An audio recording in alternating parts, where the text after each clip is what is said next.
Hello and welcome to this podcast in Aston Originals.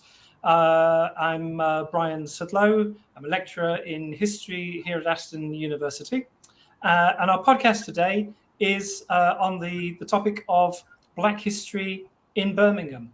Black history is a feature of our history programs. We teach in our global history modules about the slave trade, particularly in the Transatlantic zone. And we also touch on the connections between the slave trade and the history of Birmingham itself. And so it's a great pleasure to welcome today two of our students who've been working, in fact, on Birmingham's industrial heritage and its connections with the slave trade. Simran, would you like to introduce yourself? Hi, I'm Simran and I'm studying history and English literature at Aston and I'm in my final year. And Becca, would you like to introduce yourself? Yeah, so my name is Barker and I'm currently studying accounting and finance at Aston and I'm also in my final year. Thank you very much indeed. You're very welcome. So the topic of this year's podcast for Black History Month, we're just coming to the end of Black History Month at the moment, October 2022, is this theme of Birmingham industrial heritage and the connections that exist between Birmingham's past and the story of the slave trade in this country or in connection to this country, but also then particularly from the West Indies. This is a rich story, but there are also many hidden voices. And it's particularly these hidden voices that our project on Birmingham Industrial Heritage aims to shine a light. And Simran and Burka have both been involved in this project over the course of the last 12 months. I'm going to be asking them now about the work that they've been undertaking. Simran, can we start with you? Let's go back to the beginning. Where did your work on this topic actually begin? So I started with researching the broader history of the Atlantic slave trade, as I didn't have much pre-existing knowledge on the topic. When I encountered the Atlantic slave trade in school, it was often about the abolition movement. So my initial question was, who were the slave owners? And records of slave owners show that many of the slave owners were living in Britain, and the profits from slave ownership ran deep in British society. Some slave owners were part of powerful dynasties and they amassed fortunes exploiting other slaves, but there were also slave owners who were more in the lower and middle classes. And some examples of types of professions that slave owners had were doctors, vicars, and lawyers. And many of these people had never experienced what a plantation was like. So they were very far removed from the goings-on of plantation life. And there were slave owners all across Britain. And in 1834, the compensation records reveal that at least 37 members of the House of Lords were slave owners. And in terms of how slave owners acquired their slaves, many of them acquired slaves through business, but a lot of women actually, they inherited slave owners, and records show that 40% of slave owners were women. That's extraordinary. So, in fact, in a way, even though owning slaves was legal and, in a sense, a matter of public record, the kind of people who were slave owners are actually quite surprising. I assume that they might have owned shares in a company, or they might have been connected in some way to investments where they might only have been aware of the name of a company or something like that, without necessarily knowing the details behind it. I mean, I think there's some interesting contemporary parallels, aren't there? You know, present day parallels about where our money goes, or perhaps, you know, some of the minerals that are used in the manufacture of our digital devices comes from places like the Democratic Republic of Congo, where child labour is a feature of the mining industry. Okay, so in the 19th century, it's different, but there's some similarities. Well, what about the connection of this wider issue of the slave trade to Birmingham itself? Well, Birmingham was regarded as the workshop of the world because of its many industries, and a lot of these industries contributed to the slave trade. For example, Birmingham had a burgeoning gun trade, and many of the guns produced were sold to African like slave people who sold slaves in Africa, and they were exchanged for guns. So that was one way that Birmingham contributed to, Birmingham's industries contributed to the slave trade. In addition, steam engines were produced in Birmingham, and these steam engines were used on the plantations to help with the production of sugar. So there were many industries in Birmingham that contributed to the slave trade, and one of maybe the most prominent figures was Samuel Galton Jr., who was he owned a gun manufacturing company, and he was actually kind of criticized for his involvement with the slave trade, and he sort of responded to this by saying that anybody who kind of consumes the products of slavery, or there are many other industries that contribute to the slave trade, so the gun trade shouldn't be sort of demonized for its involvement in the slave trade. Well, I mean, what do you make of that excuse? I can kind of understand his line of thinking, but at the same time, it's easy to kind of excuse yourself with that justification, and he certainly did contribute to the slave trade, so I don't think it's sufficient to just say that other people are involved too. So are we saying then that part of Birmingham's power as an industrial centre is actually based on its capacity to integrate the slave trade with its kind of wider economy? Yeah, and another way that Birmingham did acquire quite substantial wealth was actually when slavery was abolished, because many of the slave owners were compensated as a way to abolish slavery. That was the only way that slave owners would accept it. So much of the wealth that these ex-slave owners acquired from the Compensation Commission was reinvested into the city and helped build it up.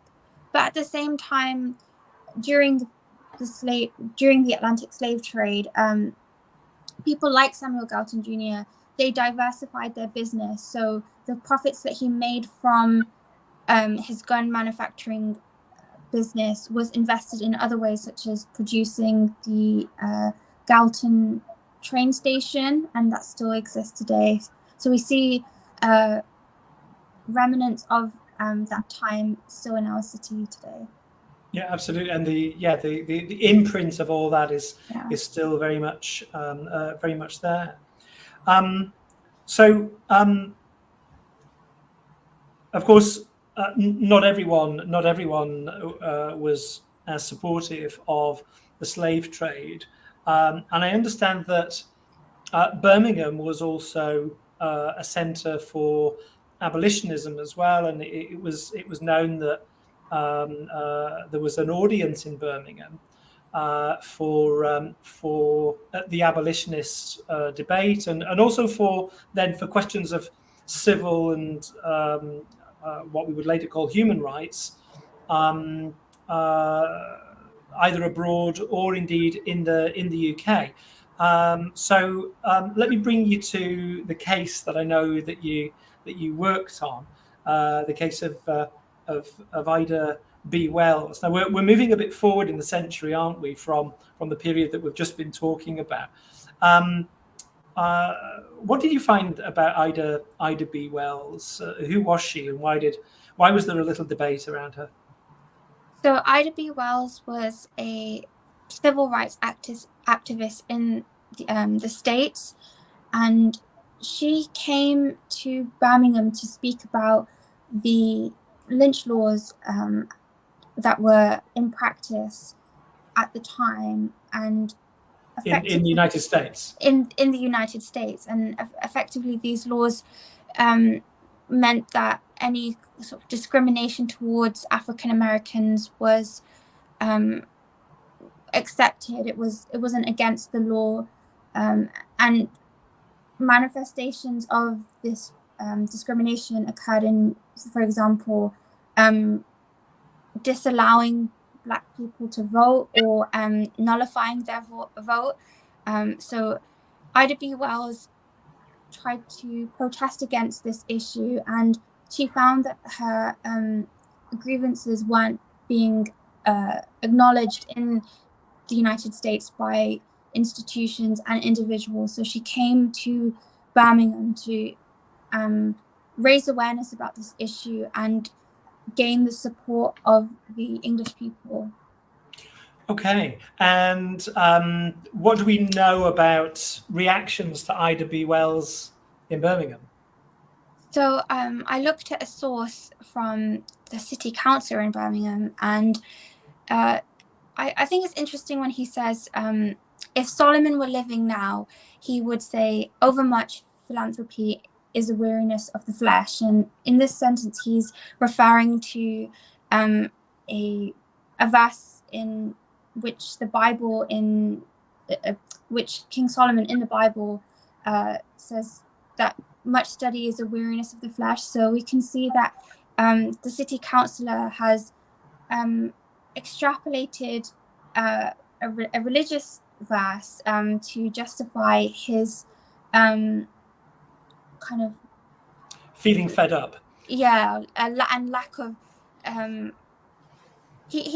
the city councillor felt as though intervention from the part of the British wasn't necessary, and he uses religion to kind of justify his reasoning.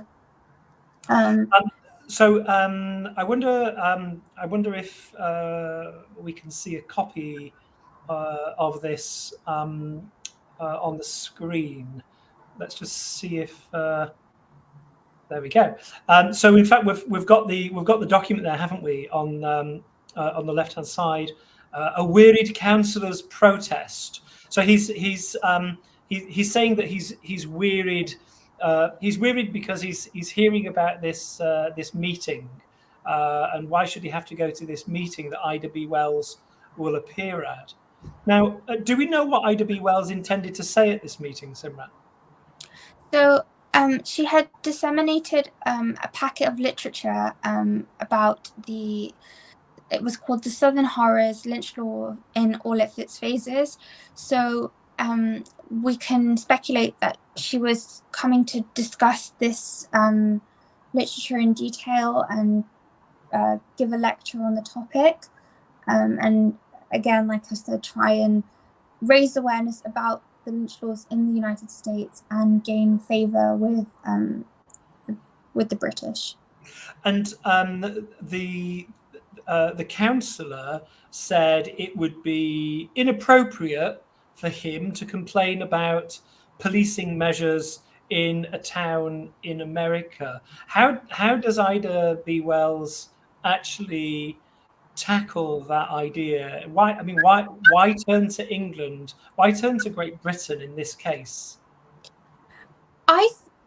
We can't know for sure, but I think the reason why Ida B. Wells came to England was because England was in a way a trailblazer, because they abolished slavery before the US did.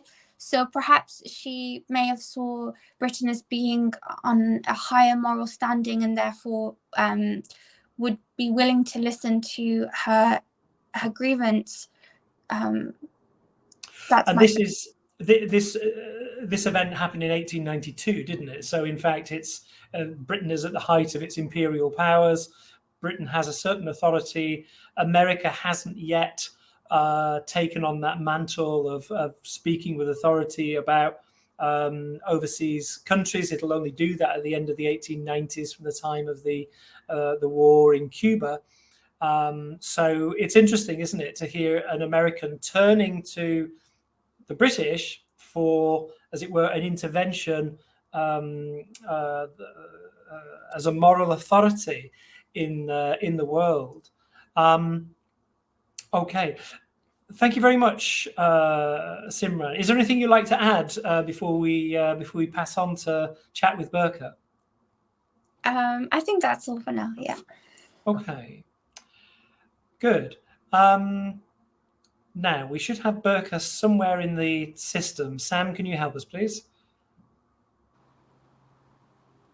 Hi. There we go. Hi there. That's okay. My laptop switched off. Sorry. Okay. We've just been talking about Ida B. Wells and about this moment late on in the 19th century, 1892, when Ida B. Wells came to Birmingham to talk about the lynch law, to try to raise British sentiment against the civil injustices that were happening in the United States. But of course, in doing that, Ida B. Wells was, I suppose, looking back at examples of interventions from British people earlier on in the century, wasn't she? Burqa, do you want to tell us a little bit about what you've been investigating? Because your work focused on an earlier period, but one which very much points forward to that story of Ida B. Wells. Yeah, so I was interested in looking into figures that had actually contributed to the emancipation of slaves in the West Midlands. So I was curious about who they were, how they approached emancipation, and I did this by looking into pamphlets, books, and journals that were available online. And one of the main people that I actually looked into was Elizabeth Hayrick, who was a Quaker, and she was a Quaker who was part of the Birmingham Ladies Society as well, a key figure in the abolitionist movement, organising a sugar boycott that encouraged people to stop buying sugar produced by slaves in the West Indies. And this was because sugar was a product being cultivated by slaves in the Caribbean and was then transported to the UK for consumer consumption. So she believed that buying West Indian sugar was equivalent to supporting the slave trade. I think just to stop there just for one moment. I think what's interesting about this, or one of the things that's interesting about this, is that already at this time, we have a sense of there being global movements with consumer goods. Yeah. There must have been an awful lot of money being made out of this industry, out of this market. Because, of course, slavery allowed the producers to keep production costs low, didn't it? Yeah, definitely.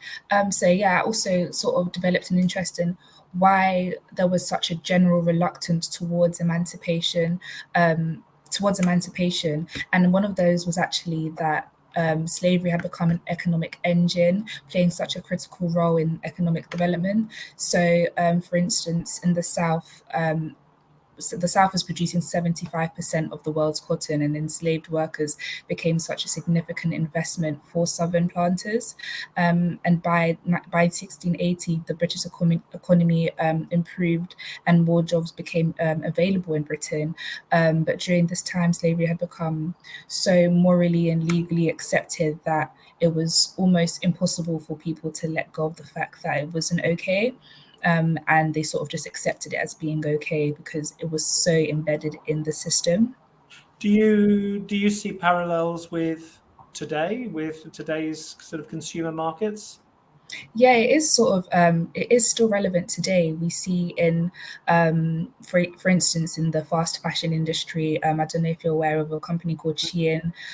They've sort of been exposed with cheap labor. Cheap labor is just such a common denominator in so much large companies, in terms of being a way to reduce the cost of producing goods. And Elizabeth Hayrick was sort of the one to say, yeah, if we boycott, if we stop purchasing from these companies, it will then force them to sort of stop using cheap labor and using alternatives. So, for example, instead of using sugar from the West Indies, she said we should use sugar from the East Indies, so sugar that's produced in India as opposed to Jamaica, because they had the term of free labor. But even then, the free labor wasn't actually quite there because they were being heavily exploited by their workers over there. The workers were being heavily exploited there as well. Okay, so that's interesting because there seems to be perhaps some of the seeds there of an attempt to build a sort of fairer trade. Yeah. And that's become quite a strong movement in this day and age. So it's significant that this has its roots then in the early 19th century. I wonder if you could tell us a little bit about her book. She wrote a book, didn't she? An appeal to the hearts and consciences of British women. What kind of arguments did she put forward in that book? Yeah, so that was a pamphlet that was published in 1828 to encourage other British women across the country to boycott slave-grown sugar. And it was clear that she actually saw the importance of the women's role at that time. So she didn't really see the role as imposed by society as a limitation, but rather looked at it as a way to strategically fight against abolition. So in the book, she was sort of promoting and encouraging British women across the country to boycott slave-grown sugar, and that did work. Over, I think it was 300,000 people boycotted sugar just from that alone. So it was very influential. Thank you very much indeed. I wonder if I could put a question to both of you. What lessons do you think we could draw out of these 19th century histories? I'm thinking, students and young people in Birmingham today. What's the significance of these stories for today's generation? I think one of the key lessons is that history isn't in a vacuum.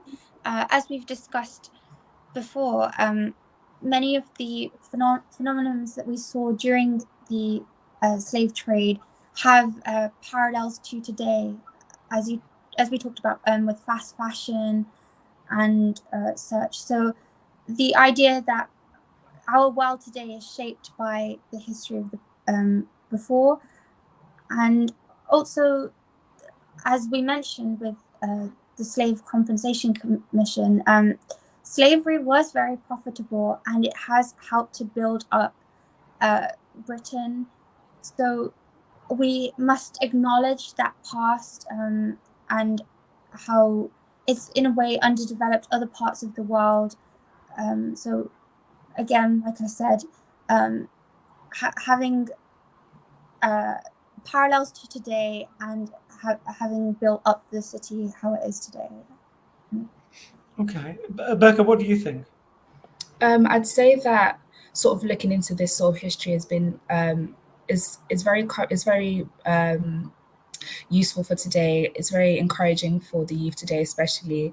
For example, Elizabeth Hayrick, women didn't necessarily have the highest role in society, just as students don't necessarily have the highest role in society. We're here to learn, we're here to, take information, be told what to do, sort of thing. But with Elizabeth, she put her foot down. She used examples. She gave valid reasons why slavery was wrong, because many people saw it as okay. As you can see with the slave compensation funds, even the government was distributing money to those who had lost their slaves as compensation, which now we would probably think is quite crazy, but then it was seen as okay because they had lost they had lost the money.